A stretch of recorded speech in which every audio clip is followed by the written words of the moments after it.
Hello বন্ধুগণ, আপনারা আসুন গোবিন্দপুর গাঁ ভিতরে। গোবিন্দপুর গাঁ ভিতরে আপনি প্রথমবার দেখতে পাবেন এত সুন্দর প্যান্ডেল। প্যান্ডেলের সঙ্গে আপনি ট্রেনে চাপবার আস্বাদন পাবেন। ট্রেনে চেপে আপনি মেলায় ঘুরতে পারবেন।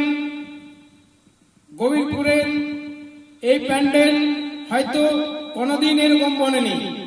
আর গোবিন্দপুরের কি পুরো ধানবাদে আজ তক আমি এরকম প্যান্ডেল দেখিনি। আপনারা আসুন, এখানে দেখে যান। একটু কষ্ট হবে, আমি আপনাদেরকে আমার চ্যানেল দ্বারা পাঠাচ্ছি, কিন্তু সেটাতে আপনাদের মন ভরবে না। তাই আসুন, এসে দেখে যান। দেখে গেলে নিজের চোখে দেখবেন, সেটার একটা মজা আলাদা পাবেন। আর আমার ভিডিও দ্বারা দেখবেন, সেটার একটা মজা আলাদা পাবেন। নমস্কার।